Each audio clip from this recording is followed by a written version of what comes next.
A gente falou do Corinthians, né? Que é um desses clubes que está liderando esse ranking de reforços. 130 milhões e 500 mil reais em reforços. O Corinthians só está atrás de Flamengo e Botafogo. Ou seja, aí é o que eu falo. A gente vai poder cobrar aqui. Ah, mas o Corinthians não tem time para brigar por título? Tinha que ter. Se ele está gastando quase o que está gastando o Flamengo, quase o que está gastando o Botafogo, se ele já gastou muito nas outras, porque vale deixar isso claro. Não é dizer, o Corinthians só gastou agora. Gastou nas outras também, mas contratou mal. E aí, a gente ainda vê uma notícia que assusta o torcedor corintiano. Na última terça-feira, o UOL publicou que o Corinthians deve cerca de 100 milhões de reais em direito de imagem a jogadores. É surreal a situação do Corinthians. A gente já falou aqui, né, que o diretor financeiro do Corinthians afirmou que a dívida é de 2 bilhões de reais. A dívida do Corinthians, 2 bilhões de reais. E aí agora tá aqui que o Corinthians deve 100 milhões em direito de imagem. A Lei Geral do Esporte prevê que um jogador pode receber, no máximo, 40% do salário em imagem. E esse pagamento ocorre na pessoa jurídica, ou seja, na empresa do jogador. Os direitos de imagem são geralmente pagos a cada 2 meses. Se esse prazo for ultrapassado, o atleta pode acionar a justiça e pedir a rescisão indireta do contrato, que foi o caso do Rojas. O Rojas está na justiça contra o Corinthians pedindo 40 milhões de reais. Dificilmente ele vai perder. Pode ser que ele não seja pago agora, mas vai tendo juros, Em meio às negociações do Flamengo com o Shakhtar pelo Maicon, foi divulgado nessa semana que o Corinthians deve ao Maicon, que decidiu ficar no Corinthians, 11 meses de direito de imagem. Além da dívida com o Maicon, o Corinthians não pagou cerca de 1 milhão de euros, mais de 5 milhões de reais, referentes aos valores dos últimos 2 empréstimos do jogador. Agora, o maior débito em imagem do Corinthians está em jogadores que já saíram. Olha que absurdo. São os casos de Renato Augusto, Gil e Juliano. O montante com ex-atletas ultrapassa 60 milhões de reais e parte desse rombo já foi quitado. O total é de aproximadamente 100 milhões de reais nessas dívidas. Cara, é um dia pior que o outro pro torcedor do Corinthians. Quando o torcedor do Corinthians fala, pronto, agora não tem mais como piorar. Aí eu lembro daquele ditadozinho. Tudo que tá ruim pode piorar pro torcedor do Corinthians. Porque, claro, o torcedor acredita, é um clube que tem uma torcida gigante, que tem tudo para sair dessa situação, mas cada vez aparece mais dívida, Wander. E segundo o presidente, quando a auditoria ficar pronta, o número vai ser superior a esses 2 bilhões que você falou. Vai piorar. Vai piorar, claro. Ele deixa muito claro que ele já tem informações, evidentemente, já tem informações que vem muita coisa aí complicada. Por exemplo, ele mesmo divulgou há alguns dias, Asmar, que o contrato de estacionamento do Corinthians foi fechado até 2030. 2030, um contrato foi fechado com uma multa contratual de 18 milhões de reais. Se ele quiser, por exemplo, mudar quem toma conta, ou quem cuida do estacionamento, tem que pagar uma multa de 18 milhões de reais. Então, a situação do Corinthians é muito difícil, sem dúvida. Eu só acho que a dívida é essa, e eu estou em dúvida, porque você falou que o Maicon rejeitou ou não aceitou a proposta do Flamengo. Isso tem tanta informação nas últimas horas, dizendo que não é bem assim, outros dizem que é assim, sabe? Houve realmente interesse do Flamengo em contratar o Maicon?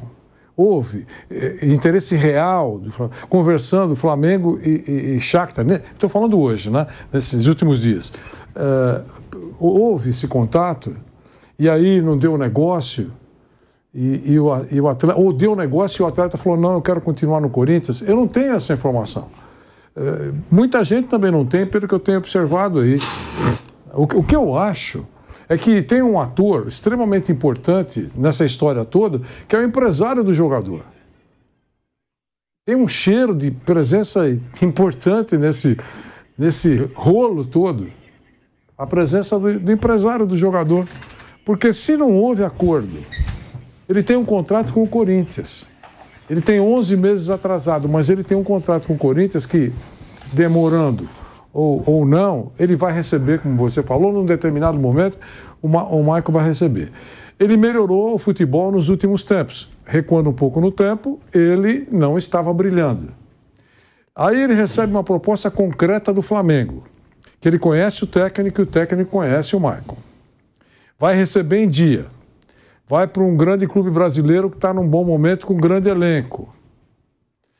Vai dar um voo na carreira maior nesse momento. Não quer mais voltar para a Ucrânia. Né? Então, e ele rejeita. Eu não sei, eu não tenho essa informação. Não, tinha tudo certinho, é só ele falar sim que dá negócio. Vocês têm essa informação? Eu não tenho essa informação. O que o Mauro César falou aqui ontem é que não chegou a ter um acordo entre o Flamengo e o Shakhtar, né? Não chegou a ter então, assim, negócio, uma notificação ao Corinthians. Ó, tem um acordo, vocês têm que cobrir. Pelo que o Mauro falou ontem aqui, não chegou a ter esse acordo. O Flamengo então não foi Shakhtar... o Corinthians que ganhou do Flamengo. O Flamengo que não entrou em acordo com o Shakhtar, é isso? O Mauro falou que não teve em nenhum momento um acordo. Fechou Flamengo e Shakhtar. Agora o Corinthians tem que cobrir. Não chegou a esse ponto. Então não tem, continua a vida.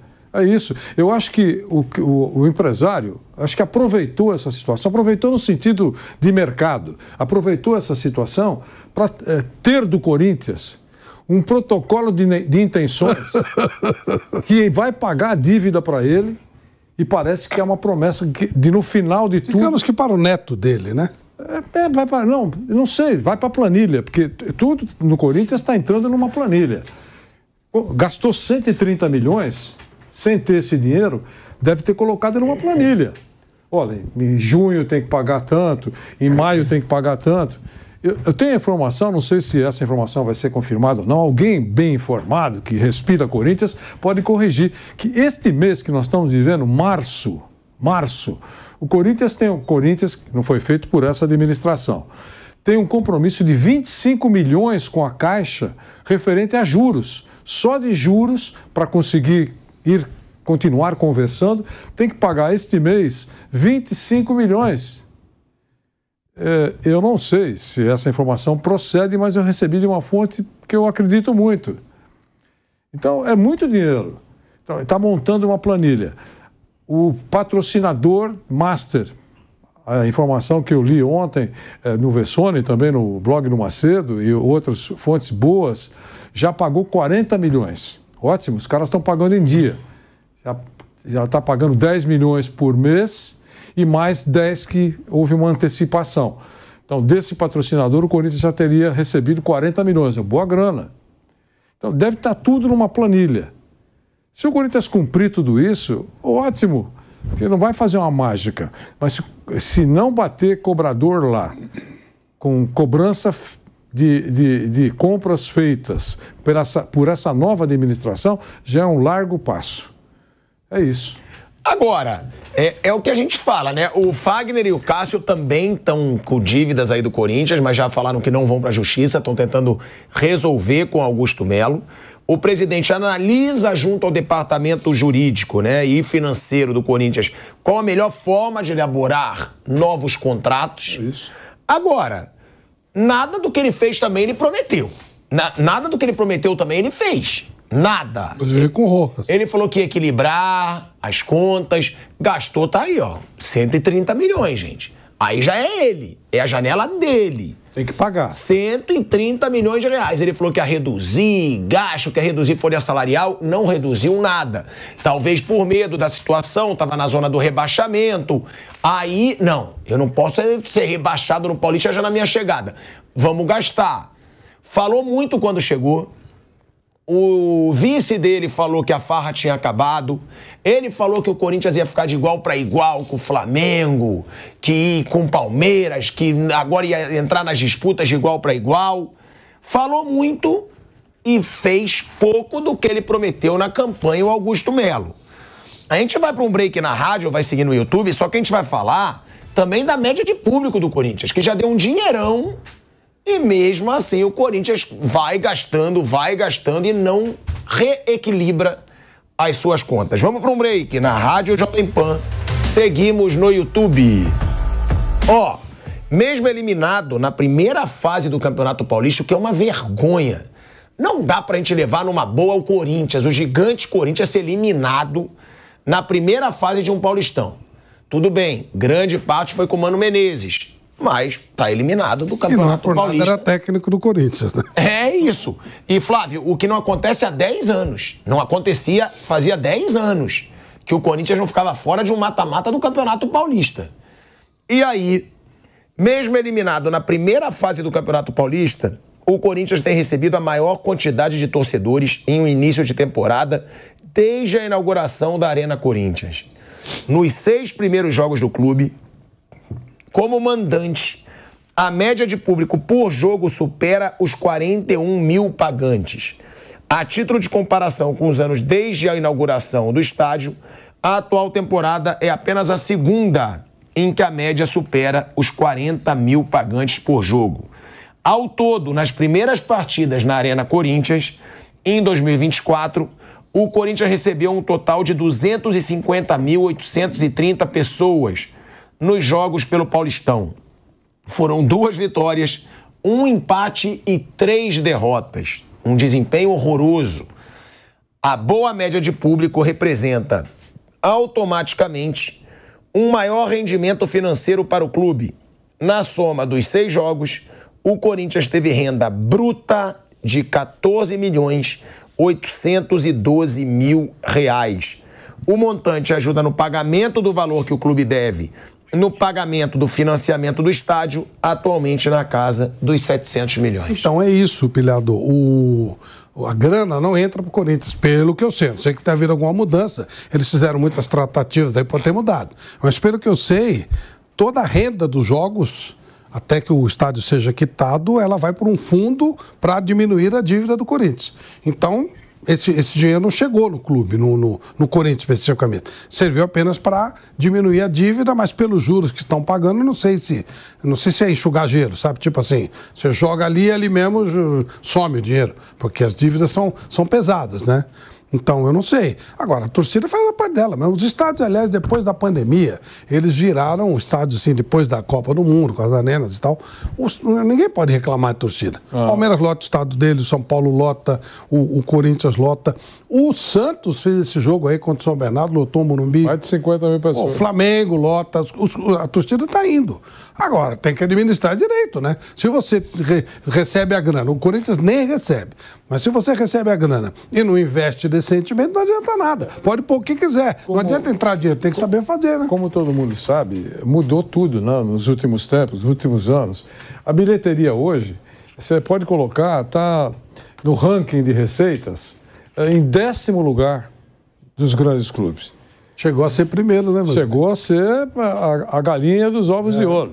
Então, hoje, a grande receita dos clubes não é a bilheteria. Wander, eu vou te devolver a palavra, só vou te cortar rapidinho que a gente vai voltar aqui para a Rádio Jovem Pan em 2 segundinhos. De volta, hein? De volta à Rádio Jovem Pan, agora na rádio e no YouTube. Cala a boca, Flávio Prado. Quebrou o raciocínio. Pode falar, Vanderlei. Falar o quê? Já quebrou o raciocínio. Já acabou com tudo. Vanderlei ali bem, tá, por que não tá vendo? Vanderlei bem aqui e tal, falando um negócio legal, coisa com coisa. Esta mala pede pra parar. Aí volta, acabou tudo. Já Então não tem mais. Vamos voltar pra rádio. Então não tem mais inspiração. Então vamos voltar pra rádio. Não tem mais como falar. Não dá para reclamar porque você sabe a temperatura do sangue dele. Ele falou logo no início do programa. É isso. Meu sangue ferve. Aquela música, O Meu Sangue Ferve por Você, foi feita pra ele? Então, Do Sidney Magal, né?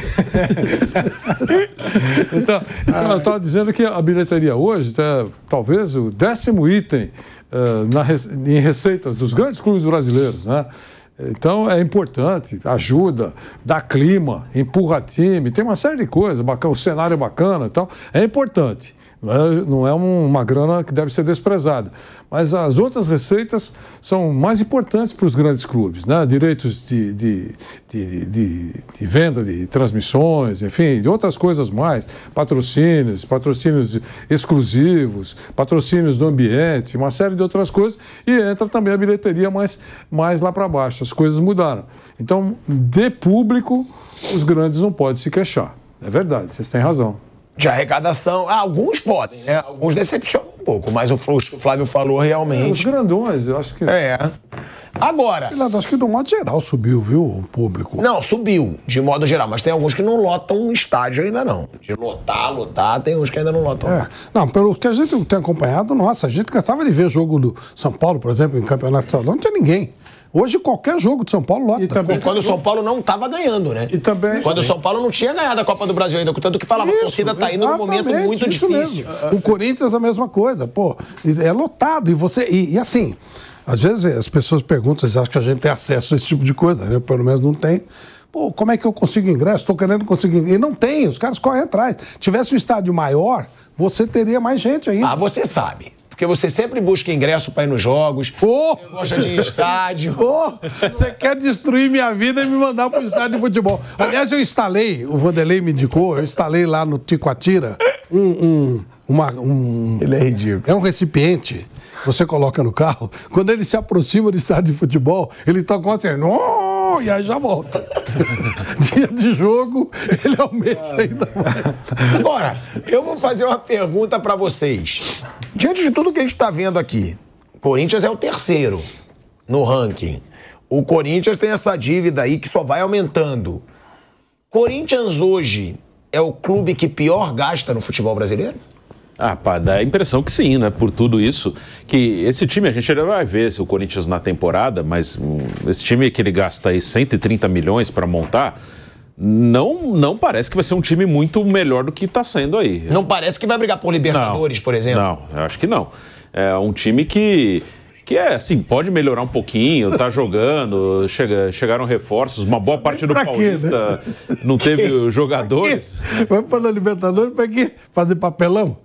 Perder pro Guarani do Paraguai. Cara, como ele é ridículo, Mas cara. É verdade. Cara, ele é ridículo. Aqui pro Argentino Júnior, pro Del Valle. Pra quê, pô? Melhor não, deixa quieto. Ganhar invicto e ser campeão em cima do Boca Juniors, isso você não fala. Isso é o lado, isso é o processo Once Caldas. O Once Caldas também ganhou em cima do Boca. Mas ele veio com a palhaçada dele, Bruno, te interrompeu. É o clube que pior. Mas é que eu acho engraçado.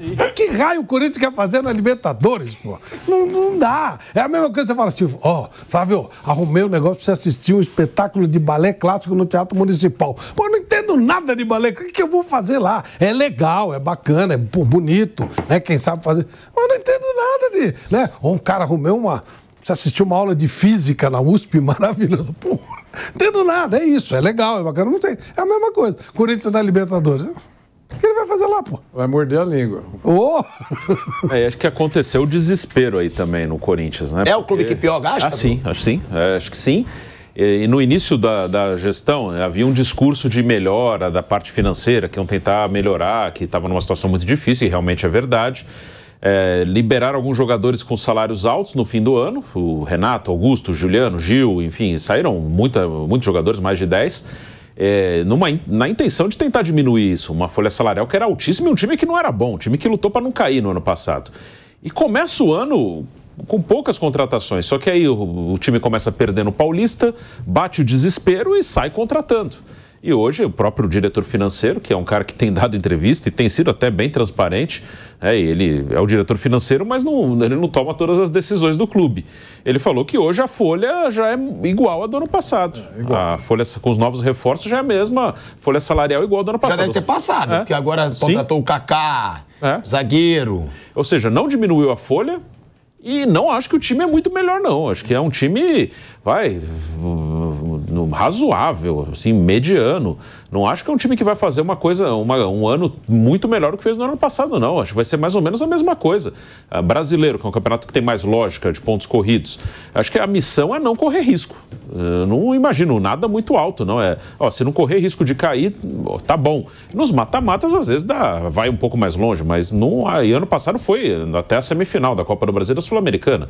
Mas não acho que vai ser nada melhor do que foi ano passado, não. Eu acho que a cobrança forte vai acontecer se chegar uma conta atrasada aí de gasto feito por essa gestão. Esses caras todos que foram contratados, se amanhã o empresário do qualquer um aí dizer que, olha, os direitos de imagem ou os salários estão atrasados do meu jogador. É assim que transpira, né? O jogador normalmente não vai ao microfone para falar isso, mas alguém faz chegar. Aí ele vai tomar pancada. As despesas que ele fez com jogadores até agora, parcelamento, tudo parcelado. A gente sabe que à vista não teve nada. Se esses gastos forem seguidos, pagos em dia, ele está caminhando bem. E tem que sobrar uma grana aí para pagar a tragédia que foi deixada.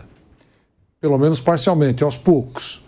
Se ele fizer isso, ele está fugindo da mesmice que acompanhou o Corinthians na última década.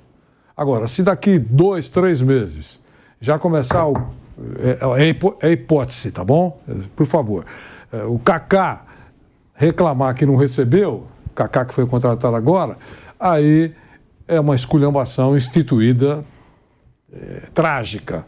Mas se isso não acontecer, ele saldar os compromissos que assumiu nos últimos 3 meses, 2 meses e meio, eu ainda acho que está melhor do passado. E se ele conseguir, quando tiver em mãos a auditoria, mostrar que em 30, 60, 90 dias pagou a conta que devia para a energia elétrica, por exemplo, já é alguma coisa.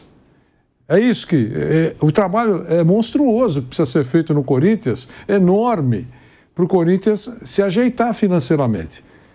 Em nenhum momento o presidente disse, o diretor financeiro, que é o cara da grana, disse que isso será solucionado com menos de três gestões. Então, atenção, 3 gestões, ok? E mesmo assim, só será solucionado... Eles irão considerar um problema solucionado com uma dívida só de 400 milhões. Devendo só 400 milhões, pela grandeza do Corinthians, é uma dívida, um valor administrável. Para chegar nesse ponto, vai precisar ter 3 gestões sérias, responsáveis e transparentes. Tomara que o Corinthians consiga isso na sua vida, nessa próxima década. É isso. O Corinthians, essa situação, Flávio Prado, pode piorar, hein? Porque o Corinthians não tem ainda sua vaga garantida para a Copa do Brasil do ano que vem. Verdade. Não tem. E é uma competição que dá muita premiação, que gera muito público, muita renda em estádio. O Corinthians tem só 3 formas de garantir vaga na Copa do Brasil. E elas não são fáceis. O Corinthians vai para a Copa do Brasil se for campeão nesse ano, tá? Se for campeão nesse ano, ele vai para a Copa do Brasil. É muito difícil ser campeão da Copa do Brasil. Se for campeão da Sul-Americana, também não é fácil. Para mim, é o caminho mais fácil para o Corinthians, tá? É ser campeão da Sul-Americana. Porque o outro é se terminar dentro da zona de classificação para Libertadores. No brasileiro, que é o G4, né? Não deve ser da pré-Libertadores ou da pré-Libertadores também. Ele tem que estar classificado para Libertadores. Então ele tem que estar no G6. Aí se abrir mais vaga, até já 7, é mais fácil, 8. Então acho que esse é o mais fácil. E o Corinthians... E aí é dinheiro, hein? Vai perder muito dinheiro se não for para a Copa do Brasil do ano que vem. O Corinthians, a gente falou aqui, ele não tem condição de competir financeiramente com os papões e, consequentemente, o campeonato turno e retorno, ele fica praticamente descartado. Agora, competição mata-mata, ele pode seguir, sim. Pode acontecer de seguir. Então, o Corinthians, perdendo essa opção de Copa do Brasil, realmente é um prejuízo terrível. Mas ele conseguiu não se classificar pelo Campeonato Paulista. E aí, o que você vai fazer? Não tem o que falar, né? Conseguiu a proeza não se classificar. E é um dos poucos campeonatos que o Corinthians, por ser mata-mata, teria condição de ir mais longe. Cada fase que ele passa, ele vai ganhando mais dinheiro. Mas essas possibilidades que ele tem aí são São difíceis, quase remotas dele conseguir por aí a classificação. Olha, tem uma informação aqui que eu estava mostrando para o Asmar, do blog do Macedo, que tem trazido muitas informações e todas elas confirmadas, informações exclusivas, né? Tem alguns blogs que acompanham o Corinthians muito bem informados. E esse aqui é um deles. Diz assim, agora a publicação, os gastos esdrúxulos da antiga gestão. A nova gestão do Corinthians se deparou com alguns casos de gastos esdrúxulos da antiga gestão. Um deles foi o seguinte: 15 veículos de alto padrão, alguns desses blindados para uso da diretoria e da presidência do clube. Ao se deparar com esse fato e com os custos para manter os veículos, Augusto Melo ordenou a venda de todos os carros, inclusive o que era de uso da presidência. Só para fazer essa informação. Ou seja, tinham 15 carros de luxo blindados para o uso da diretoria do Corinthians. Aí depois a gente não sabe por que tem tanta dívida, né? Isso é surreal. Pô, o presidente de um clube, ele pode comprar o carro dele, ele pode usar o carro dele. Mas ainda vá lá que o presidente... Ah, Flávio. Não, eu acho ridículo, mas vá lá. Vai, é presidente do clube. Né? O Palmeiras tinha um presidente que é de Kombi nas reuniões. Lembrei agora. Mas vai. Meu Deus, o nome. A gente já lembra já. Nossa. Mas então, piada, não precisa de Kombi. Mas vai. Para o presidente, até pela hierarquia, né, do cargo e tal, vai para o diretor do Conselho Deliberativo 15 não, né? 15 já é para bajular conselheiro, já é para fazer, para angariar votos lá dentro. O Corinthians, ou nenhum clube do Brasil, tem 15 pessoas importantes no nível de usar do carro blindado do clube. Nenhum. 2 ou 3 pessoas que tocam o clube e que são pessoas que têm capacidade de ter os próprios veículos, mas nenhuma tem 15 pessoas importantes. Não tem. Ele vai dizer que conselheiro é importante. Um ou outro pode até ajudar mais. Mas não tem o menor sentido isso. Não tem nem explicação. Quem são essas pessoas? Não dá, né? Não tem explicação. Porque, 15 carros blindados... Quem são os 15 dirigentes? Se fosse um carro para o presidente, para situações especiais... Até razoável. Razoável eu não acharia, não. Porque dizem que o presidente de clube ele não pode ter ganho nenhum, que é o que eu também acho. Os clubes ganham. Alguns clubes... Pouquíssimos, só o Fortaleza e onde é a SAF, pô. Não, acho que tem salário, sim. O Casares tem salário. Lembrei. Hoje em dia tem. Afonso de la Mônica. Isso. Ele tinha uma Kombi. Mas isso nem é não é uma crítica. Não. Ele era uma pessoa tão simples que ele ia com a perua do clube e acabou. A Kombi do clube, inclusive com o logo do Palmeiras. E ele se deslocava. Eu acho que era um pouquinho de exagero da parte dele. Era humildade demais. Não estou criticando. Agora, era humildade demais. Ele era muito humilde. Agora, você meter 15 carros blindados para quem? Alguém pode perguntar. Ele foi presidente do Palmeiras de 2005 a 2009. Ok? Então, só para ficar... o registro... Época de vacas magras. Época de vacas magras. E por esse tipo de atitude a gente vê que ele não quis aproveitar do clube. Exatamente. Bom, a gente tá aí lembrando que a gente tá falando da dívida do Corinthians, né? E aí Lívia Weber, ela acha que eu não falo no ar, eu falo. O quê? Que a gente tá falando das dívidas do Corinthians. Pilhado também tem suas dívidas. Tem. Eu esqueci de pagar 3 meses do gás. Cortaram o gás lá em casa. Pô, tá verdade. Ou você é muito duro ou você é muito tonto. Eu não tenho lembro. Opção. Eu não lembro de pagar. Ou é duro ou é tonto. Cortaram o gás ontem. Vocês sabem que o meu rendimento é um rendimento acima da média. Nada, não tem gás nenhum lá na casa. Ontem, depois daquilo tudo, ofegante, tivemos que tomar banho gelado. Banho gelado. Quando ele falta gás em todos os sentidos lá. Né? Falta gás em todos os sentidos. E aí eles falaram no meu ponto, achando que eu não falaria, mas eu jogo com a verdade. Então eu também tenho as minhas dívidas. Papelão, não. Paguei e teremos água quente em breve, Lívia Weber, eu te prometo. Olha, você viu como eu sou um homem romântico? Pelo que eu sei, eu prometo pra minha esposa água quente novamente. Olha, pelo que eu sei, demora por volta de 15 a 18 dias. Por mês atrasado. É, isso aí. Mas aí você tem amigos pra isso. Bacia. Tem os fletes de Flávio Imagina, Prado amigo, por toda a cidade mete uma de São bacia, Paulo, bacia. pra termos água quente. Tomar banho Quando eu vou na mansão em Ipanema, ele fala que não. Agora quer ir no flat? Não. Não, vá de bacia. Eu tomo banho gelado, mas eu não me rebaixo. Se você for lá, você será recebido Ele prometeu, tapete vermelho. Até porque eu preciso de banho gelado, porque eu sou um cara muito quente. Nossa eu sou muito Senhora. quente. Então eu preciso esfriar.